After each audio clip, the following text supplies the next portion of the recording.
Friends, welcome to the online platform of Aimers online classes. तो जैसे कि आप सभी जानते हैं कि हम लोगों ने पिछले वाले क्लास में आपका 7.2 थ्योरम हमने खत्म किया।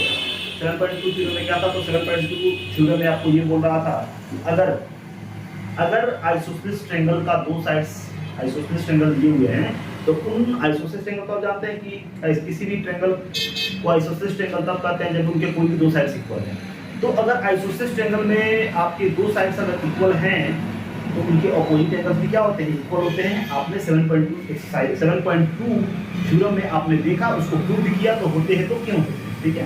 यानी आज की क्लास में आपको डिस्कस क्या करना है? तो आज की क्लास में आपको डिस्कस ये करना है कि आपको 7.3 को क्या करना है, थ्योरम 7.3 को आपको प्रूव करना है। जिसमें क्या है, इसमें ये बोला हुआ है अगर एंगल्स इक्वल हैं तो उनके ऑपोजिट साइड्स भी क्या होते हैं? इक्वल होते हैं। तो सबसे पहले हम करते क्या है कि आपका जो स्टेटमेंट है 7.3 है उसको पहले लिख लेते हैं और उसके बाद हम देखते हैं कि उसको प्रूफ कैसे करेंगे, ठीक है। तो अब चलिए वीडियो को हम पास करते हैं और देखते हैं कि आपका 7.3 का स्टेटमेंट।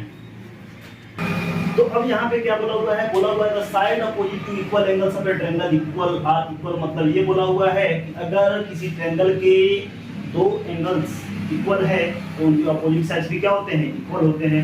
मतलब अगर यहाँ पे हमने एक ट्रायंगल बनाया, इसका नाम आप कोई भी दे सकते हैं, एबीसी की बात कुछ भी दे सकते हैं। तो मान लेते हैं कि एबीसी यहाँ पे ट्रायंगल दिया हुआ है, ठीक है। एबीसी क्या दिया हुआ है? आपका एक ट्रायंगल दिया हुआ है जिसमें क्या है, आपके कोई भी दो एंगल्स क्या है? इक्वल दिए हुए हैं, ठीक है। तो नॉर्मली यहाँ पे क्या रखेंगे, मान लेते हैं एंगल बी और एंगल सी क्या है? इक्वल है, ठीक है।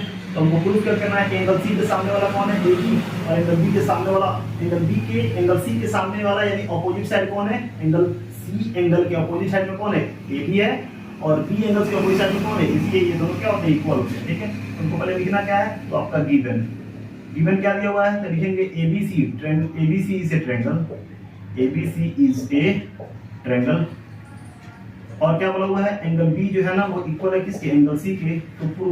तो प्रूफ क्या करना है? तो हमको प्रूफ ये करना है कि आपका जो AB है वो इक्वल है किसके? AC के। ये प्रूफ करना है। तो प्रूफ क्या करने से पहले हमको क्या करना है? कंस्ट्रक्शन करना है।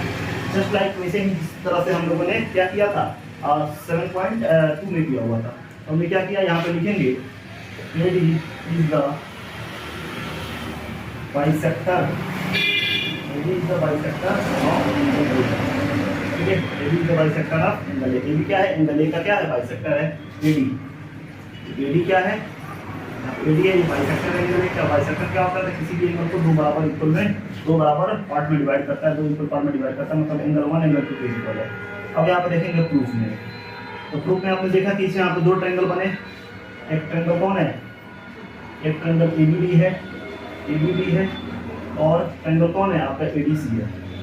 इसको कॉम्प्लीमेंट प्रूफ करने की कोशिश करते हैं। अब यहाँ पे क्या लिख सकते हैं? एंगल ए इक्वल होगा एंगल 2 के, एंगल 1 इक्वल होगा एंगल 2 के। एंगल की लिखते हो बाय कंस्ट्रक्शन पूरा भी लिख सकते हैं या ठीक लिख सकते हैं, तब भी लिख सकते हैं।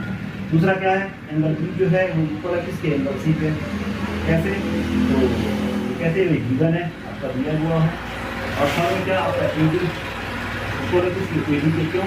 क्योंकि दोनों में आपका AD आता है। तो इसलिए लिख सकते हैं क्या कि ट्रायंगल ABD कॉन्ग्रुएंट होगा ट्रायंगल किसके? ABC के। और कैसे? तो दो एंगल एक साइड, मतलब क्या? दो एंगल एक साइड, इसका मतलब क्या? यहाँ से ये दोनों ट्रायंगल क्या हो गए? प्रूफ हो गए। कैसे? एंगल साइड से या AS से सिर्फ बोल सकते हैं, एंगल साइड एंगल से, ठीक है। तो AS रूल से ट्रायंगल क्या हो गए? आपके कॉन्ग्रुएंट हो गए। और इस तरह से हम लिख सकते हैं कि आपका जो C के सामने कौन है? आपका AB है, इक्वल होगा D के सामने क्या है? आपका AC है, और रीजन क्या? आपकी C की C। और मतलब अगर एंगल्स किसी ट्रायंगल के दो एंगल्स इक्वल हैं तो उस एंगल के ऑपोजिट साइड क्या होते हैं? इक्वल होते हैं। एग्जांपल अगर समझने की कोशिश करें यहाँ पे, तो अगर यहाँ पे हमने QR ट्रायंगल लिया, इसमें एंगल Q और एंगल Q और एंगल R जो है ना इक्वल है, तो हम कह सकते हैं एंगल R के सामने कौन है? आपका PQ इक्वल होगा किसके? एंगल Q के सामने कौन है? आपका PR होगा। इक्वल क्या लिखेंगे, side opposite to angles are equal. मतलब अगर एंगल्स इक्वल हैं तो अपोजिट साइड भी क्या होंगे, इक्वल होंगे। ये रीजन आप डालिएगा और इस तरह से हमारा क्या हो गया, थ्योरम 7.3 खत्म हो गया। ठीक है, अब अगले क्लास में जो है हम आपका जानेंगे क्या, अगले क्लास में हम आपका डिस्कस करेंगे क्या, इन दोनों थ्योरम को बढ़िया से समझ लीजिएगा कि अगर किसी ट्रायंगल में दो साइड्स इक्वल हैं तो उनके सामने वाला उनका अपोजिट, किसी ट्रायंगल में अगर दो साइड्स इक्वल हैं तो उन दोनों साइड्स के अपोजिट एंगल्स क्या होते हैं, इक्वल होते हैं। ये 7.2 में था, क्या बोलते हैं, थ्योरम 7.2 में था। 7.3 में क्या था, अगर एंगल्स इक्वल दिए हुए हैं, किसी ट्रायंगल्स के दो एंगल्स अगर इक्वल दिए हुए हैं तो उनके अपोजिट साइड्स क्या होते हैं, उनके अपोजिट साइड्स इक्वल होते हैं। और ये क्या था, 7.3 था। और ये जो थ्योरम के बेसिस पे हम लोग आपका एक्सरसाइज 7.2 है वो अगले क्लास में काफी इजीली उसको डिस्कस करेंगे। ठीक है, फिर मिलते हैं अगले क्लास में अगले वीडियो के साथ। Thank you.